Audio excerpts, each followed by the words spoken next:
Hello, everyone. Welcome to the latest episode of the Monte and Wolf Show with dGon. We've got a couple of good name suggestions from all of you fantastic, And smart, Monty, I'm here giga-brained too. audience You out see? there. The Digante Cristeo Hey, I'm Monte here Show. too. I don't know why I just Monty's did Monty's here too. I'm producing today, so it actually is accurate for the Monte and Wolf Show this week. It's the That's Monte right, and the Wolf and Digante dGon show. Yeah, you say his name, he just pops out of nowhere and appears. Thank you, Mr. Doug, for that one. There was one more. This feels like I'm in like one of those pitch meetings, Wolf, where like everyone just says it's a good idea and it's going to be successful. Name change, the Wolf Time, and this becomes a 40,000 podcast. Yeah, I read some of those comments, and like they're all pretty fun, but I don't know. I think I want to think about it more. I don't think any of those necessarily made me go, yeah, it's gonna be this one. This is the one. And also with a show like this, I don't know, my experience with using like fan names, it doesn't feel yours anymore. If a fan came up with a name for the show that you use, you're like, that was a really good idea, but it wasn't mine. But thank you guys for the suggestions. We're workshopping through it at the moment. Yeah. We'll figure something out very, very soon. I just feel like we're gonna draw this out for the whole season. Let's get into it because we had the final week of the LCK Cup wrap on up. Spoiler alert coming. Hanwha Life Esports won, but there were many storylines all the way through it, including, again, it felt like the dragon with multiple scary heads, and the one goofy head was Nongshim. They somehow still made it into the top 4. They were the 4th best team, the best team with the color red in their logos. Also, Dplus went from the #1 seed to just kind of dropping a couple series, and they fizzled out. And that's where we're going to start here, Wolf. They lost, obviously, against Hanwha Life in a brilliant series. It was very, very fun to watch on that one. Knocked him down to the lower bracket, and then eventually gets knocked out by GenG. It was just disappointing. It was just disappointing to see the team like that seemed most set up for fearless draft very fearfully.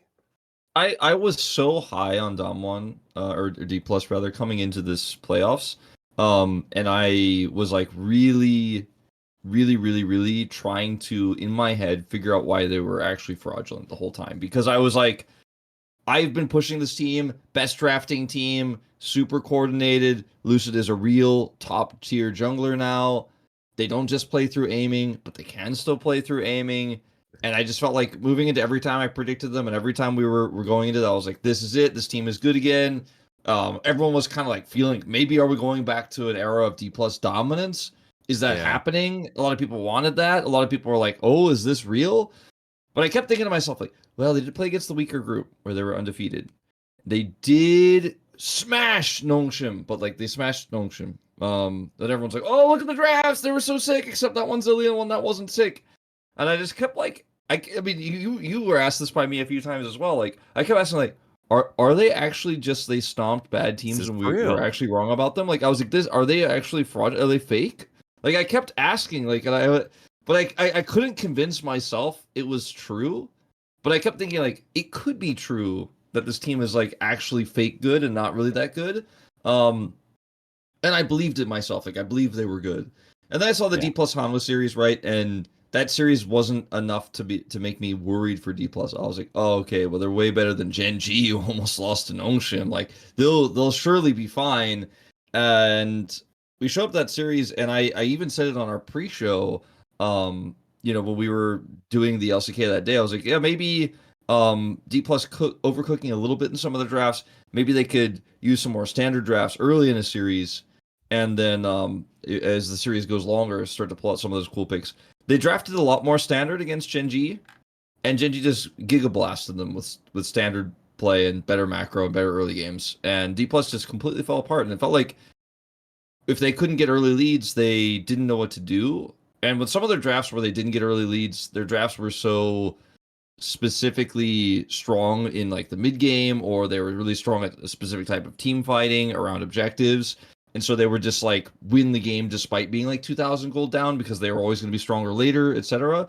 But with the drafts they opted for in this series, they just couldn't come back. They just couldn't do it. It was just weird. Like we were just watching going, this isn't right. Like after game 1, everyone was kind of like, uh-oh. And then game 2, we're like, I don't know if I think it's done.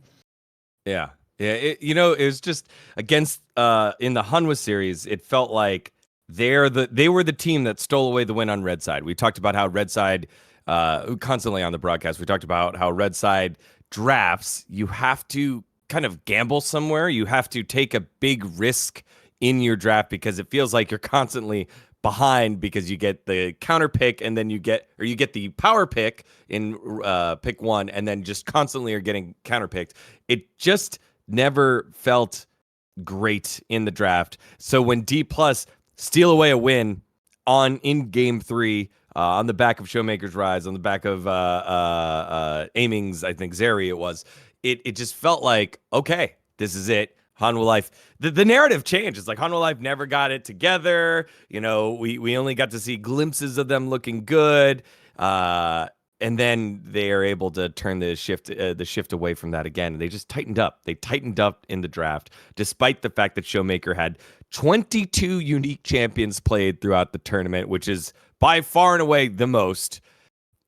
I just feel like in the moments where they needed to be the most fearless, Bengi and the squad decided to go a little bit too tight and not have things planned. And it makes you wonder, this whole run, this whole cup, when we were lauding their creativity, when they said they had multiple different play styles and different strategies to play through, did they just get lucky?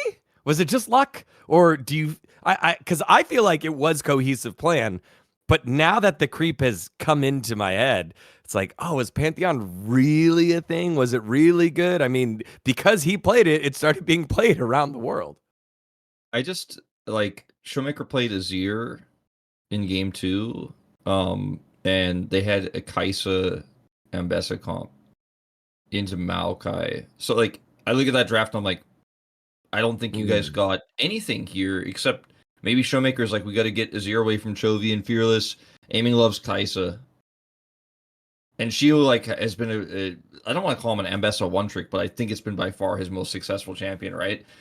And then GenG are just like, I'm fucking GenG. I can play everything really well, and I can make the standard draft look incredibly strong. And now you guys have a not real draft with some comfort picks. And then I look at this draft, and I'm like, oh, I said, like, just a few days ago that Dplus were the best drafting team, and then I look at this draft and I go, well, was I incorrect? Like, was I lying to people the whole time? I didn't even know it. And then the Rise pick in game 3 wasn't very good. Like, what it doesn't accomplish a whole lot. Like, it gives you the ability to roam around the map quickly. And obviously the comp from GenG was pretty squishy. They were running Gangplank.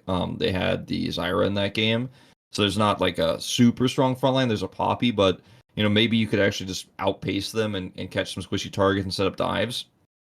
But it's not a type of composition that Realm warps out and then dives incredibly well necessarily. It's pretty slow. Like, it's got Lilia, these set up sleeps, Misfortune ult, which you can set up Misfortune ult with sleeps. Like the bullet time interaction with the Lilia sleep is pretty favorable because it doesn't break the sleep.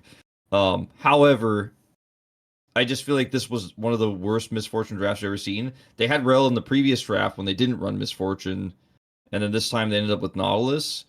And it just felt like Showmaker picked Rise in the draft to be like, no, I play Rise, it's hype. Like, he's like, Fearless, by the way. I'm like, well, you lost, by the way. Like, this doesn't make any sense. So I felt really let down by Dplus.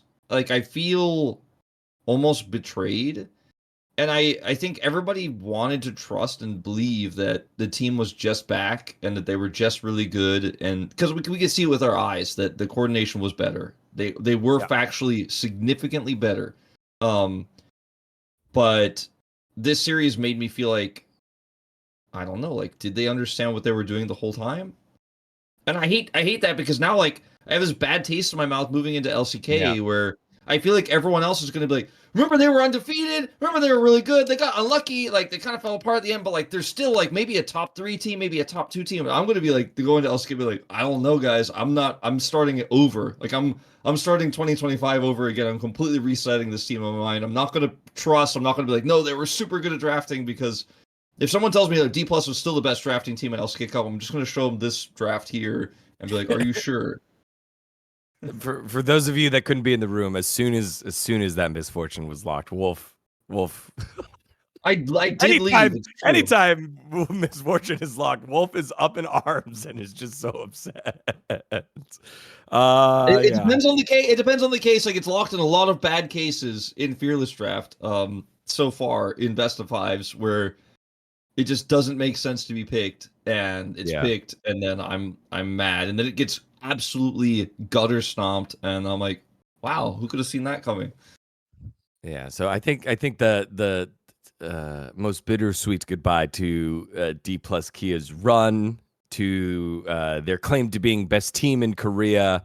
First stand, obviously, but it feels like it rewrites some of the history that they had in the LCK Cup. It rewrites Shiwoo's debut. I mean, Shiwoo's still one of the best rookie debuts that we've had, but he kind of went quiet there at the end. And then everyone else, you kind of know what they were. I feel like it's more of draft here for me. You know that aiming is a hyper carry. Misfortune doesn't really do that for you. And then, playmaking, showmaker is okay. Like Rise can teleport your team. Is that the play? Maybe. So I don't know. I just felt a little let down by the coaching staff who were like, by far and away, they've got the handle on it. They're the fearless team. They're coaches of the year. I'm giving it back to Shelly for Nongshim. They would be here. I do think that like it's a sad thing that we never will get fully explained to us what went down in that draft. You know what I mean? Like what actually happened. We'll never get Bangi like explaining to us like, oh, and I was thinking this, and we made this mistake, or our read was we wanted to save these champions or anything like that. We'll just never know. So like from our perspective, they look quite foolish in this moment, right? But there could have been a reason. There could have been something. It probably wouldn't save it for me, but at least I'd be like, oh, okay, they made these mistakes because their read was this or that, right? But instead they just kind of look, I guess, foolish, and we're gonna walk away being like, what? And were they good? I don't know, and that sucks for them, but they're gonna have to turn it around. Like it's gonna have to be them who fixes it in LCK. Yeah, the bummer part is I would love to have an interview and be able to kind of pull that out of people. However, just the Korean league culture is so prickly from the audience or for the fans that I just don't see a world where a pro would feel confident to talk about that stuff. They would just be like, yeah, it does look bad. You won't know, and giving context would make a lot more sense, but it's just not worth the headache. Like we'll see. I will try to push for that in the future, but we'll see. You know who doesn't draft bad and won't leave you feeling foolish? Our friends over at Factor Wolf. I got to know, for everyone at home, are you ready to optimize your nutrition this year? Because Factor got you covered with their chef-made gourmet meals that make eating well easy. They're dietitian approved, ready to heat in 2 minutes so that they can fuel you right and make you feel great no matter what life throws at you. Factor arrives fresh and fully prepared for any active and busy lifestyle, and you can lose up to 8 pounds in 8 weeks with Factor Keto meals based on a randomized, controlled clinical trial with Factor Keto. Results may vary depending on your diet and exercise, but it'll get you jump-started and cover the food portion. With 40 options across 8 dietary preferences on the menu each week, it's easy to pick meals tailored to your goals. Choose from preferences like Calorie Smart, Protein Plus, and of course, like I said earlier, Keto. Factor can help you feel your best all day long with some smoothies, breakfasts, grab-and-go snacks, and more add-ons. So make sure you reach your goals with ingredients that you can trust and convenience that can't be beat. That is the key point here. You pop it in the microwave. Next thing you know, you're eating real good, and you don't have to worry about the macros that are in it. They've got you covered. So eat smart with Factor. Get started at factormeals.com factor podcast and use the code Factor Podcast to get 50% off your first box plus free shipping. That's code Factor Podcast at factormeals.com/Factor Podcast to get 50% off plus free shipping on your first box. You've heard us talk about it here and across all of our LFN network. Make sure to go ahead and get your goals crushed by supporting yourself with Factor using the code Factor Podcast. Thank you again to our friends over at Factor. Okay.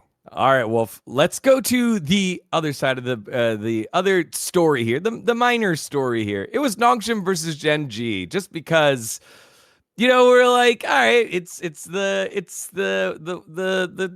one that benefited from the bracket, the one that shouldn't be here, and somehow Nongshim claw their way back to a Game 5 reverse sweep potentiality after throwing at the Nexus in game number 2. It was the game that my parents came to. And I remember after game 2, I was like, I'm so sorry I brought you to this game. It's so boring. And then by game 5, my parents were like, wow, that was so exciting. Is this what it's normally like? I was like, this was about to be the biggest upset in LCK history. There was no bigger underdog that didn't deserve to be there at a bigger stage. And they were about to knock him off and weren't quite able to do it. What did you make of that series? And then just what did it tell us about Nongshim and GenG? Well, I mean, I just felt like I was kind of sad. Like, we saw a few games this this season, where it's an underdog winning. It's 100% over. Like the B&K game, which I believe was also against GenG, where you're like, wow. Yeah. B&K, our worst team, the team that nobody has any expectations for. Like, nobody is even like the person who built that roster on the coaching staff, or like just being like, well, I guess we'll see what sticks today. and then like they lose because they don't know how to play the late game, and they get out rotated by GenG and they throw, right. Yeah. This felt like that, except like almost, I would argue, like only one of these 5 games was like not really winnable for Nongshim. So like it feels like Nongshim walked out of the series with like a 4-1 win if they just don't make mistakes and don't mess up the game. But like that's Nongshim, right? They're gonna try every risky play even when they don't need to. Lehens is gonna get caught. He's gonna try to make some insane like rotational play and then just get collapsed on because he thinks he has vision control, but he doesn't, and stuff like that. GenG looked bad though. Like in that series, GenG looked like they were beatable by anybody. Like Nongshim weren't even playing very well and were just kind of winning team fights, and GenG were opting into bad team fights when they didn't have the proper setup around Grubs, for example. And Nongshim are known for like having really good early objective fights, usually on Grubs, but sometimes even on Dragon. And Dplus GenG didn't rather respect them. And I think this series, which was basically a loss for GenG, they're lucky that they survived, right? Obviously, who knows what would have happened? Nongshim versus Dplus, that would have been pretty interesting. But I think this is the series that tightened GenG's what's the word for this? Like, it tightened up like Discipline, some of their core. Yeah, discipline. Yeah, discipline's probably the best word for this. It tightened up their discipline quite significantly moving into the Dplus series, which I think is a big factor as to why they actually did not only beat Dplus pretty one-sidedly, but played great macro and really didn't make too many major errors there. There was like the aiming Zeri team fight. I think that's the one fight where you could go, okay, GenG probably should have played that like a little bit cleaner. But I really felt like after watching GenG evolve between the Nongshim loss, like I keep calling it a loss because it frankly felt like a loss. It was a loss.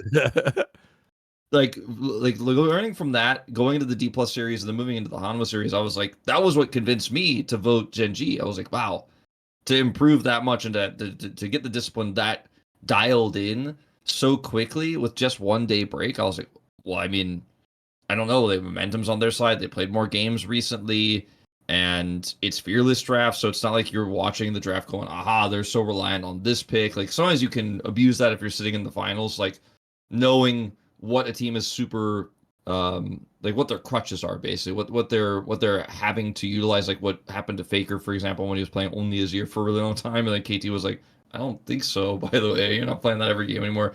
Stuff like that can happen, but it's tougher to do it in Fearless. I thought GenG was going to have a massive edge coming in the finals because of that massive transformation. Like Coach Kim said, like, we're going to try our best to fix it. It's going to be hard. He came on the interview with you at the end of that series, very humble and very much like, it's gonna be tough, but we're looking for the title, you know. And I think, I don't know what he did between that time, but like that was such a, I don't know, for me, like mind-blowing difference, like night and day. Yeah, when the one that sticks out to me, the player that sticks out to me that got their shit together was Duro. Like in the series afterwards, there was no more weird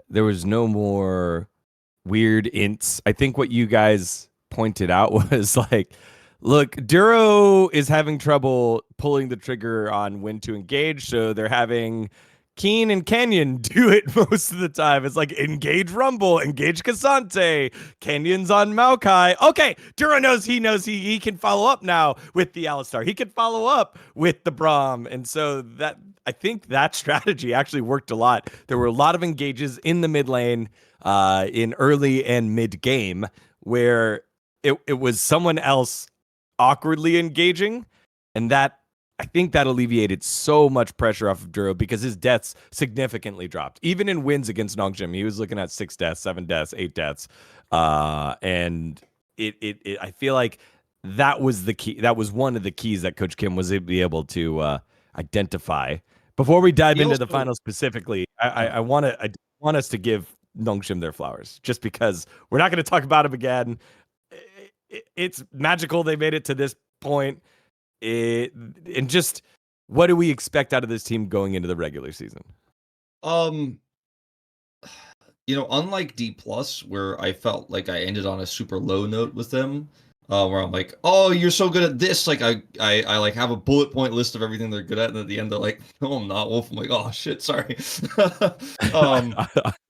I feel like Nongshim, I was like, oh, I kind of felt like this team is a little bit lucky, to be honest. Like, this team is a little bit crazy. They do stuff that doesn't make sense, and then teams get thrown off by it. But by the end of the playoffs, I was kind of like, okay, it's strong team, for sure. I think they could end up being in the Legends group, like the top 5, you know, if they can continue to build on this form, because they're also a team that slowly improved throughout LCK Cup, and then had a really high point at the end. And I think with players like Lehens on this team, and Kingen as well, who have so much experience, and the growth is definitely being shown by players like Fisher, like players like Gideon. And I think that Fisher and Gideon are far away from their ceiling. Like, they're not even close. I felt for a long time for both these players we were just never gonna see their ceiling, because like they were stuck on rosters where it just seemed hopeless, and there wasn't any great leadership to kind of pull their power out of them. And now I'm like, well, I mean, if they can keep kind of slowly growing, by the time we get to those big matches, halfway through the LCK season, there's a chance this team ends up being in the Rise group. Like, this team for me is what Bro could have been after Kespa Cup, you know? Like, I thought Bro was going to perform much better and would be one of those, like, oh, randomly a new team in top 4, like doing some like potential upsetting. I thought that's where Bro was going to be, but it ended up being Nongshim instead. And I think Bro is still going to be obviously one of those teams that has a lot of potential as well. I just think the LCK in general this year, with some of these roster change up, some of the breakup of teams and stuff, is just way better. Like, the floor is way higher, and the ceiling is like quite unknown right now because everyone's playing so close against each other. Well, yeah, that was kind of my point. I think the ceiling's lower, which we'll find out after first stand, and when we shift away from fearless drafting. But it does feel like the ceiling's lower, which has created a way more competitive league. I do want to push back on something on you. I agree, Gideon's ceiling, we don't know. I kind of feel like Fisher's reached his ceiling. Like, he just played way closer to it, but I feel like that's what you're going to get out of him. If you go back to game 5 against GenG, he gets the early early 2 kills. I think it was 2 kills on Smolder, and you're like, holy shit, this is it. He killed Chovy under tower on Smolder. He's stacking. He'll know, and his team will know not to engage in these fights. He'll be able to carry it. And then Chovy made those, hey, young guy, the ceiling's up here. And, good job making it here. Like, he didn't look stressed out at all. I talked to Ashley Kang afterwards. She got the interview with Chovy. She was like, yeah, Chovy was super relaxed, and he was pretty happy with his performance, happy with the series. Whereas, and I think that's the level of world champion. That's the level you need your mid laner to be at. Whereas Fisher, like you said, he was going from dumpster, and you're worried like, oh, maybe he just is not going to translate it, to now like being able to do what he can do. And I don't know. I think the players that that has the biggest prove here is Jiwoo. I think he got lost in everyone else's improvement, because Absolutely. He is the returning member from spring last year. He's the guy that we all were expecting to be like another one of these great 80 carry, solid 80 carries. And I feel like we talked a lot about everyone else. We talked about listen to your young Lehens. We talked about Gideon's glow up, Gideon Grubbs. We talked about Fisher. We saw that you can play carry through Kingen, and he had the Anivia pick, which helped them win as well. Jiwoo, I think he had one game where he did his job on Varus, and that was it. And yeah, I think that's what worries me. He had so many games last year where it was like the solo queue experience where you're winning your lane, everything's going okay for you. Your team into a little bit, but you're like, I think I can carry, and then like the surrender vote comes up, and you're like, guys, I don't know, I'm doing my job. Like, what's going on over there? But this year it just hasn't been that way, like you said, because he is not necessarily the main character. Like, everyone else has improved, and they have a stronger roster in general. Like, they have Lehens now, they have who takes a lot of the thunder, they have Kingen now who takes a lot of thunder. Yep. And in the past it would be like Jiu is trying and they lost, but Jiu was trying really hard, and now it's kind of like, Jiu, you need to try. You need to actually do more things. He's an 80 carry, so it's sometimes trying to tell an 80 carry to do more things is actually incorrect. I'm looking at you, Ruler, but Ruler's trying to do too many things, and sometimes ends up as a result throwing big leads. But I think Nongshim, like, we should be relatively not excited, but I think we should expect big things from them going to the season. I don't think this is going to be a one-off, like Nongshim was just lucky in LCK Cup, but actually they're like an 8th place team. Yes, like T1 got wrecked by the format and lost to who inevitably became champions in the end in a single elimination bracket. So like, who knows how deep T1 would have gone. T1 is definitely a stronger team than Nongshim. I think we'll all universally agree on that. Yeah. But and that part, they got lucky. But in terms of their individual performances we saw from them, I don't think it was luck. I think the team is actually good. All right. Well, there you have it. For the Noodle Boy fans, getting the spotlight as they deserve, being top 4.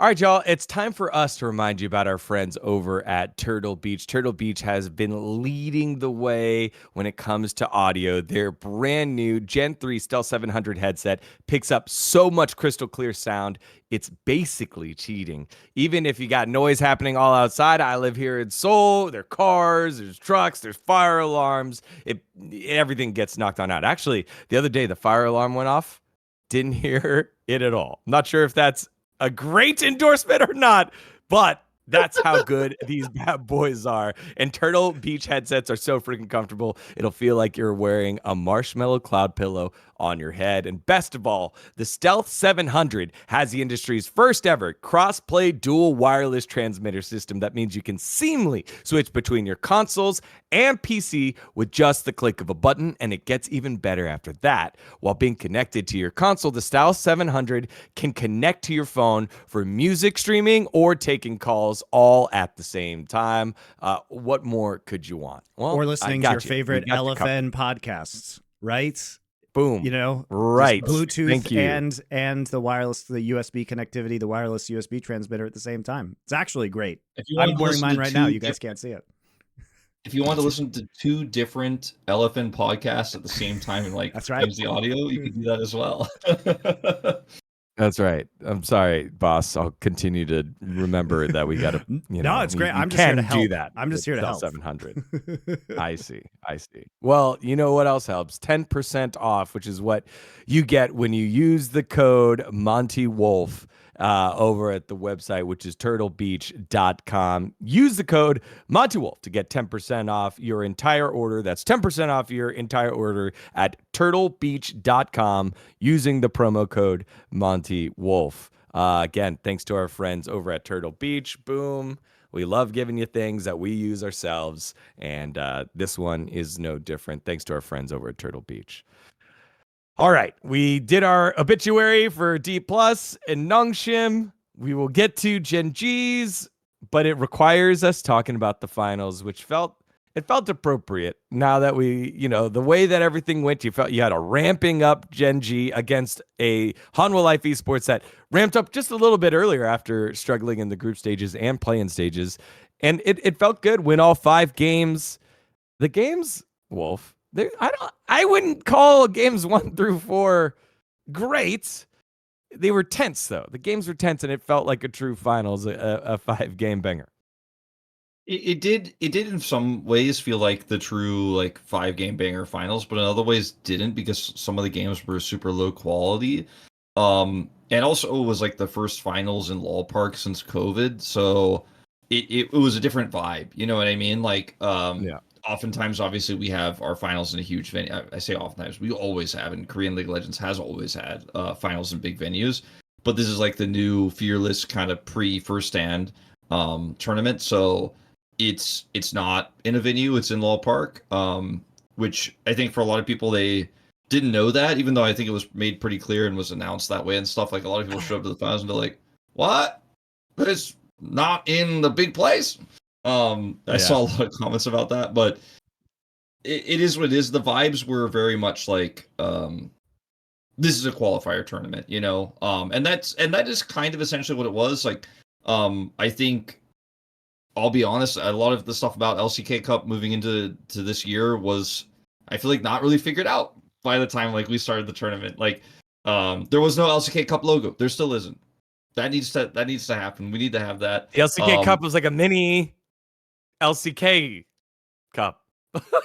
Yeah. The trophy itself is a mini trophy. The trophy, which I was asking early on, what kind of trophy do we have? Do we have a trophy? And I was getting conflicting reports on whether we had a trophy or not for this tournament. So I think a lot of this stuff was really made on the fly, and I expect that we will have bigger and better LCK Cup finals in the future, and the tournament will build its identity.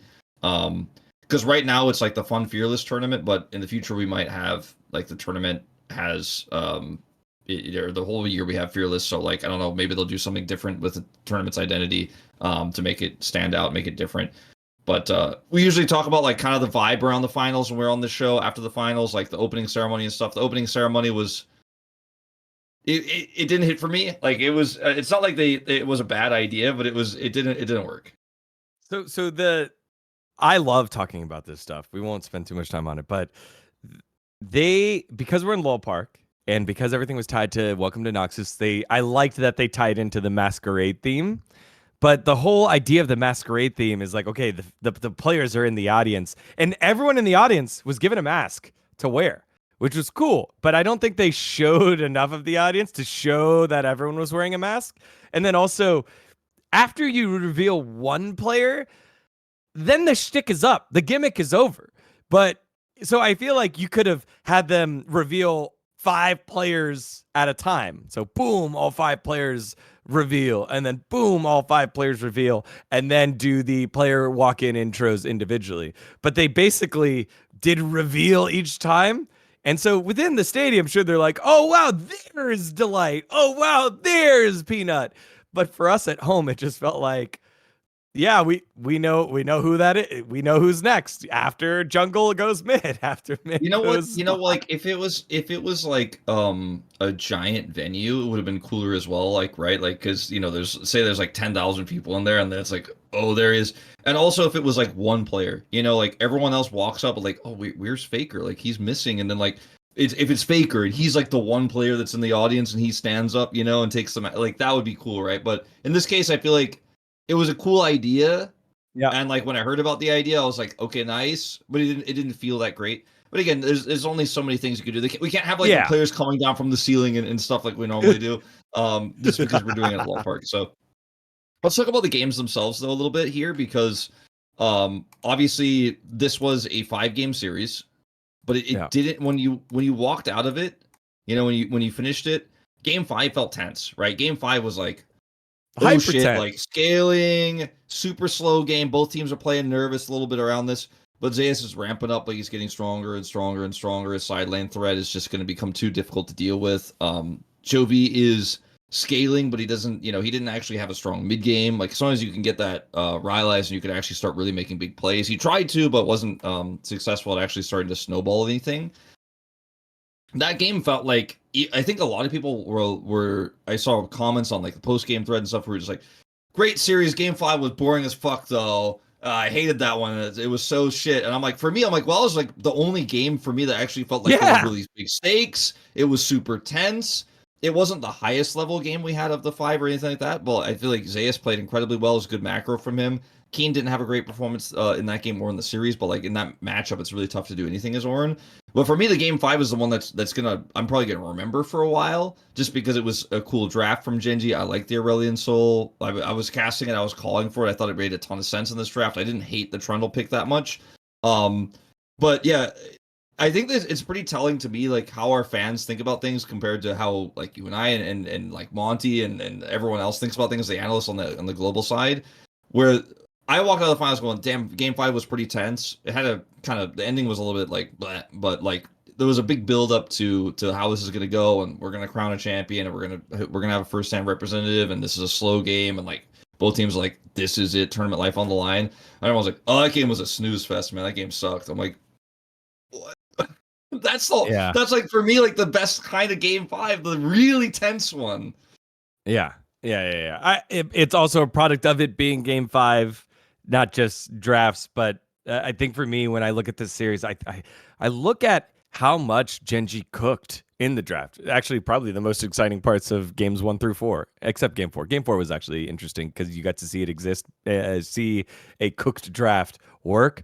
But like the Mbessa mid and Keen and Zeus opting for Camille versus Mordekaiser. Like they went way down that top lane tier list where it was, okay, it's Jace. If it's not Jace, it's Mbessa. If it's not Mbessa, or Kazante. If it's not Kazante, it's Mbessa. And then after that, you start having to get creative, you know, probably like Rumble and Gnar. They went straight to like, give me picks 7 and 8. We're going down there, plus Chovy playing Mbessa mid, so flexing that. Game 3, they cooked again, and we made a whole meme about it in the post game with Keen playing Vayne top.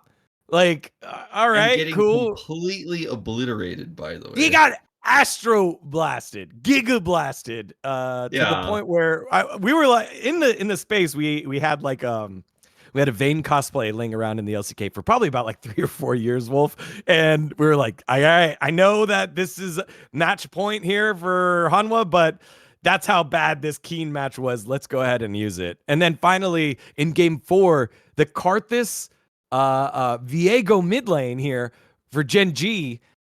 Again, that gets locked in. We're like, oh, that looks doomed. That looks bad. And they're able to power through Zeka's Silas. Like, these drafts were really risky from GenG, and I loved it. Like, you had to be risky on red side. Then in the match, in their like tournament lives on the line, they get risky on blue side. So it just felt like, wow, Coach Kim deserves this win for listening to his player and losing on a Vayne game and then putting that draft together. And then, it leads to that tense game 5. That's how I'll remember this series. Yeah, I mean, I think there was definitely some moments like the Vayne game that people will remember, because like I remember the really shit Vayne that didn't work, and like a lot of people, like Chronicler was saying like, no, he has to go flash, he can't go teleport here in this matchup. And I think like if the Aatrox player plays incredibly well, like the flash advantage, which we literally mentioned on the cast several times, like he has flash advantage, he can get on him and kill him, and he did, and that like kept happening. You can get punished, but if you don't have teleport, then like you can't ever really press side advantages the way you want to as Vayne anyways. So like, yeah, most people would say like you need to go flash in this matchup, but I think for what they were trying to do the draft and what they were trying to win the lane and what they didn't. And like Zayas was able to run circles around Keen, like it didn't work at all. And like that was a game where I'm like, okay, individually Zayas fantastic. The Gwen game, Zayas looked fantastic. And we talked about it a lot on the day, but up until this point, or not up until this point, but before the playoffs, basically, Zayas looked fine, but we were kind of going, oh, it's gonna take some time. Like he's not used to this roster yet. And then when they indexed into him a lot in these drafts and playoffs, he really became, I feel like, playoffs MVP as well. Not just like finals MVP here, but he had the most impressive plays. His Olaf was amazing, right? He was able to get 2 successful Game 5 wins with that pick. And he just was the big difference maker, just period. So I think that's something I'll remember about this series. And the other thing, dGon, that I'll remember about this series is it being the last Fearless Draft series. Oh. So we saw Viego mid, we saw Karthus, right? We did see Gwen come out in this series. We also saw the weird Vayne game, Trundle. I know we've made. Do you feel strongly about this, Wolf? I feel like you have something strong to say here. I feel like you and I have made our opinions pretty clear on like how we feel about Fearless. So I don't want to like beat a dead horse here or anything like that. But no, beat it.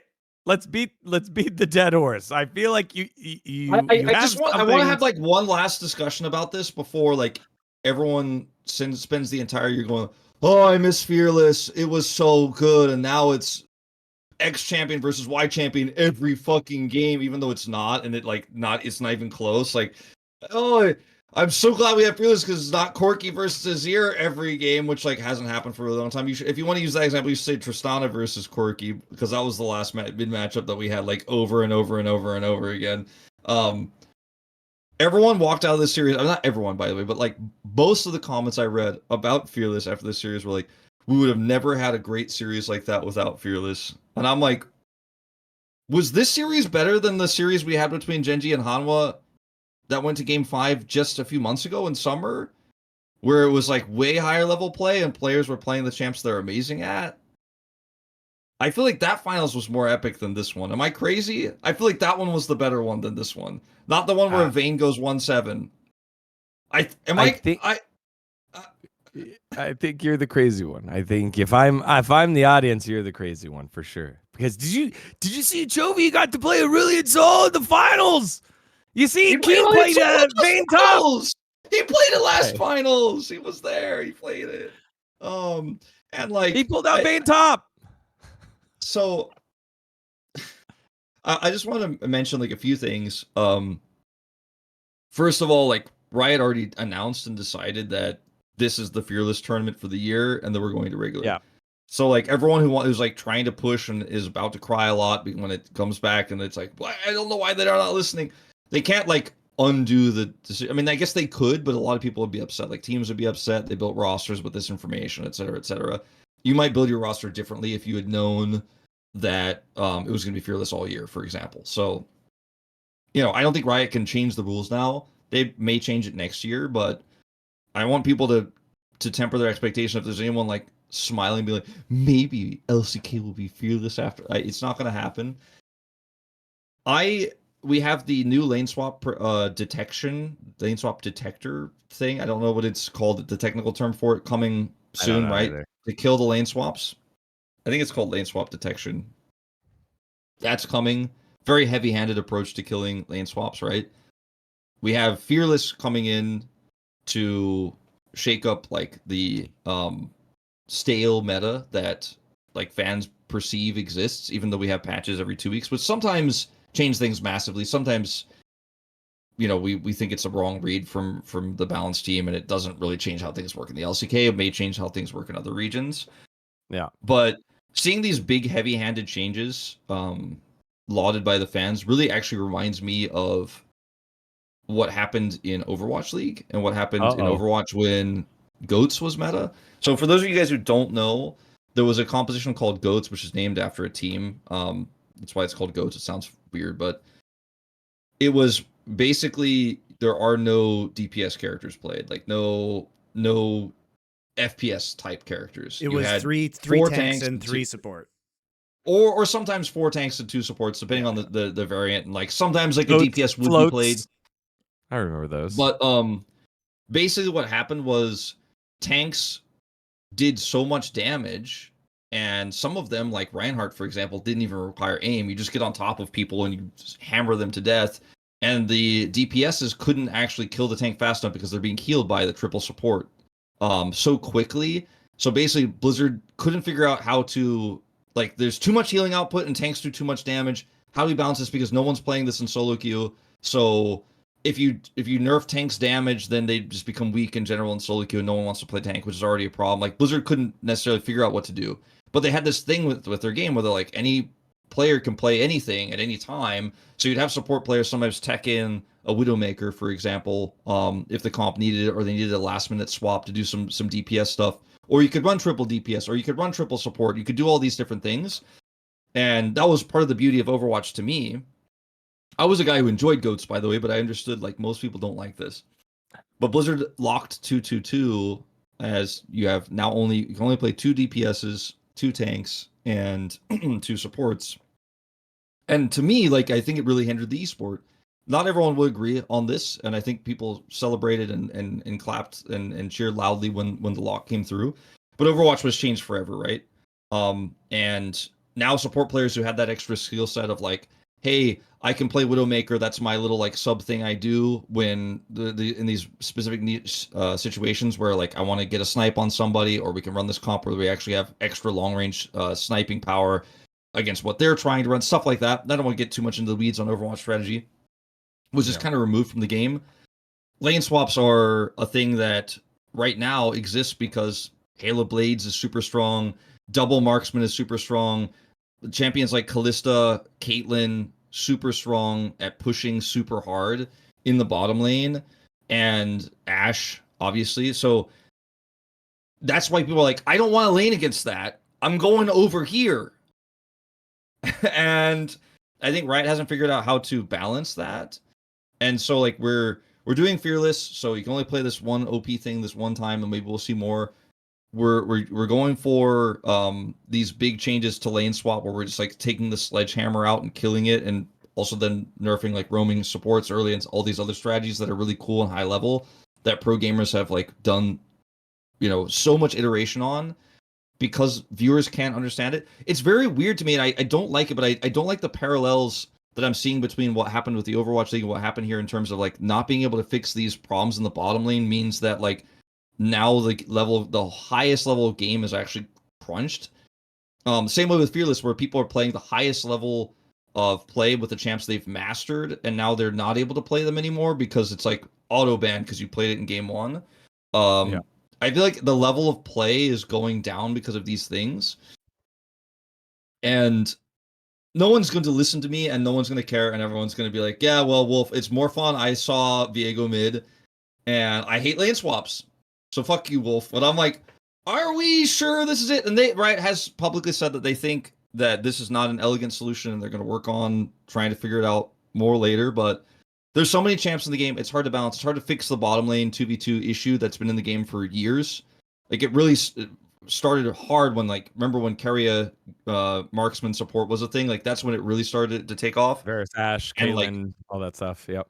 All that stuff. That now we ended up being like lane swaps are every game because people figured out that you just get too much of an advantage in the bottom lane. Sometimes use lane swap for top lane, but it's usually bottom lane that's the problem.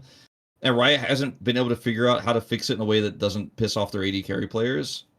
And so here we are, and now supports also get screwed by this, and players who don't, like 99% of the player base doesn't lane swap. Okay, maybe not 99, but I'd say like 90 to 95% of the player base doesn't lane swap in the normal games. And now, like, they have to, like, be careful about where they go in the early game and stuff. And, like, they don't even understand. And, like, it's just, I don't like it, dGon. I think there has to be a better way. Yes, me too. But like you said, most players don't lane swap. So when they're trying to follow along 15 minutes in a lane swap, even in that game 5, it was like a full lane swap that was reminiscent of the old lane swap, Monte's rotations lane swap, where they just fully traded the top lane tower and bottom lane tower. And they're like, sure, you guys take that. We'll take that. Then we'll reset and we're ready to fight because it's been solved so far. and it was like before most of these players were born, except like, Peanut. I feel like this is why they're doing this. It's because Riot wants the bot laners to bot lane. You want to see Viper versus Ruler. You want to see that. It doesn't matter what champ they're playing. You know that some champ has an edge against the other champ. They want that because then in the game, they don't want players to feel doomed in a Kalista Renata versus whatever matchup if you're not the Kalista Renata, because even the pros laning into that Kalista. Yeah, you're Ezreal laning into that Kalista. You're like, I'm glad we got more turret ramp damage. And my jungler is going to be perma bottom side to make sure I can actually farm and play the game. And then your top laner is in hell because he's like, well, my jungler has to be permanently bottom because they selected Kalista Renata. Yeah, like it creates all these problems, right? Like this like Kalista, by the way, banned every fucking game, just even with lane swap meta. Just saying. Maybe there's an issue that could be taken a look like. What if we nerf Kalista for pro and nerf some of these other and nerf Ashe for pro? No, the game's the same, Wolf. You can't change the game. You can't change the game. It's the same game, the same rules. That's the whole beauty of it. I do think, if I use a sports analogy, like, we always do, a 6v6 soccer game, is that still soccer? Do we watch the pros play 6v6? No, we watch pros play 11v11. Flag football. Do we play 11v11? No, you play 7v7. Is that still football? I'm starting to agree with you more and more that we are nuking the whole game for the pro experience to be like the whole game. But if they watch League and it still looks like League, plays like League, but then there are like these small tweaks in it that make sure. For college football, one more. College football for Americans, when you go every first down, the clock stops. In NFL, it doesn't stop. Is college football still football? Do they still get millions of viewers and bajillions of dollars like the NFL? They do. All right, that's the solution. 2 rule sets. I'm with you, Wolf. Great idea. I mean, Stop I killing didn't the game. say that. I didn't say that. That's a super good idea, Wolf. I fully agree. I do think that most fans want to watch the same game that they play at home. Yeah. And I get, and like as a commentator who has to explain lane swaps at least twice a week, sometimes more, I'm kind of tired of like explaining the basics over and over again. I feel like people who actually get it are tired of listening to us explain the basics over and over again. And it's actually quite difficult to explain well, while also a bunch of other things that we need to talk about are happening, what people are buying on items, where the rotation's happening, where the jungler is. And like, I'll also have to be like, by the way, like there's a bad matchup, so they're like going to the other side. And like, I feel like most of the fans don't understand it. And so that's frustrating for them. And it's frustrating even as a commentator. And like, I would like lane swaps to not be as prevalent as they are. Because before they were a lot more niche. It was a lot more fun to see them. And some champs would be like Renekton could be flipped into the mid lane. And there was some other stuff. Like we used to see a lot of top and mid lane swaps. More than like just 80 carries going top and hitting a turret. And before, like, it wasn't just top laners being like, I have to siphon experience mid. Because those same pushing marksmen who destroy the 2v2 also just destroy the top lane and get turret plates and, like, zone you out of experience. So, yeah, I think I look forward to the short term of what it means, right? Like, I think everybody looks forward to the short term of what it means. Oh, yeah. No more lane swaps. Hell yeah.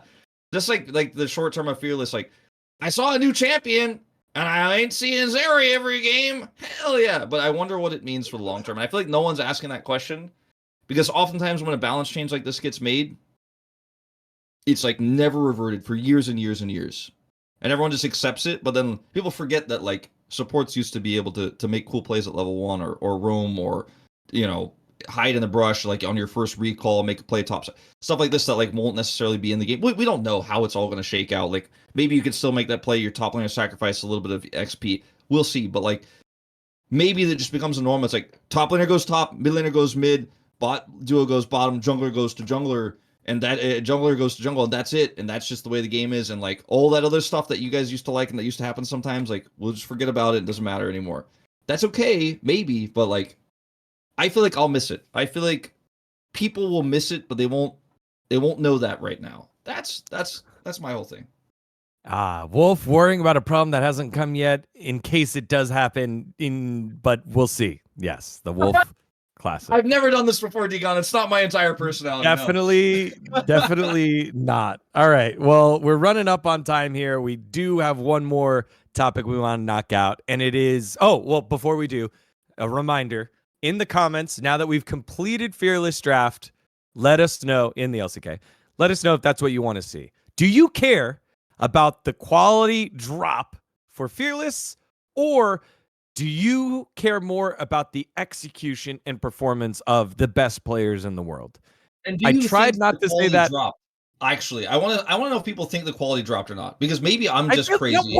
Everyone knows the quality dropped. Everyone knows that happened, and there's a level of tolerance for it. I want to caveat that because they're going to be like, yes, it dropped, you dummy. It's like, no, we know that. We know that it drops. Accept that it drops. If you don't think that, you're the dummy. But that's are you what I'm saying, right? Like, I mean, I don't know. No, okay. All right, last topic. First stand's coming out. We've got 3 teams. Well, just in case you didn't see, your boy was one of the models. It was me and Chronicler, and then 2 professionals doing it, and Yeji and Subin, our fellow hosts on LCK Korea. Super great. It was a lot of fun. We've got ourselves 3 teams already qualified in Team Liquid, the Flying Oysters of CFO over for League of Legends Champions Pacific, and obviously Hanwha Life Esports. We assume it's going to be G2, and I have no idea who it's going to be out of the LPL. It's been a very exciting LPL, but how do you feel like the game is going to transfer for LCK for Hanwha Life Esports as we invite the world to LoL Park? Obviously, we have Hanwha Life looking like a pretty solid team, but I feel like it wasn't necessarily, if we ran like a few more permutations, we might not get them. I don't know. Like the top teams of the LCK were so close to each other that it feels like we got a good representative. Like, I'm happy with this, but it doesn't feel like it's like sending GenG after one of their extremely dominant spring seasons like we had last year, right? To MSI, where we're like, this is one of the best reps of all time. Like, this is like the peak of the LCK. It doesn't feel like that, but it also, from watching, I don't watch the LPL that regularly because it happens at the same time as LCK. I catch it when I can, but it seems like the LPL is similarly, like, we don't really have necessarily like the who we send is the best on the day on that qualifying match, but like might not be the best representative sent to an international tournament, but it's hard to know. Obviously, our MSI and Worlds representatives we have later on will be much more clear and much more clearly the teams that should go. But this tournament is so weird for everybody that it's hard to know. I feel like Hanwha has a pretty good chance of winning, and they're playing on home soil, like, right? Like, they don't have to deal with jet lag or anything like that. They can scrim, they can go to their practice facility. Whereas even the LPL isn't really going to have much jet lag, but like, they won't be playing from their own practice facility, right? They'll be staying in hotels, and so there's some stuff that comes with that that's a little bit more challenging. I want to say I think Hanwha will win. Like, I want to say confidently that they'll win. But it's been weird, and Fearless is weird. It's gonna be Fearless in an international, which actually will be more fun, to be honest. I think Fearless International is way more fun than domestic because you have different regional ideas about what's strong, so it gets a little bit more fun there. I'm nervous. Like, I'm nervous that the LPL will actually eke this one out. I also feel like Team Liquid has been a team that's utilized draft incredibly well in the past and might have some tricky things up their sleeves, so that'll be fun. G2 also a very smart drafting team, has really massive champion pools. I feel like outside of Korea leaned into way more than we do here in the LCK is having a wider champ pool mastery. So looking forward to it, but also nervous. Those are kind of my final thoughts. Like, I'm not sure if Hanwha will dominantly win. Like, I was sure that GenG would dominate MSI last year. Our LCK Cup had storylines abound with roster changes. Obviously, the headline by the Hanwha T1 match, which was, itself a very fun series, but also heightened because of the trade. Right now, the leading team in the LPL is JDG. A return back home to Pays after the first split would be super, super fun. But we'll see. We'll have all the teams for you in our next episode of Monte Wolf. We will be doing episodes during First Stand to cover some of the action. And Wolf will have some like firsthand stories of what it's like at the international event. So we'll see how everything goes in just a little bit. But everyone, thank you so much for watching, sticking along with us during the LCK Cup. It has been so much fun to provide the coverage here for the Monte Wolf Show. If you haven't already, like and subscribed here at Last Free Nation. Thank you to our sponsors for supporting the show, and we'll see you next time on Monte Wolf.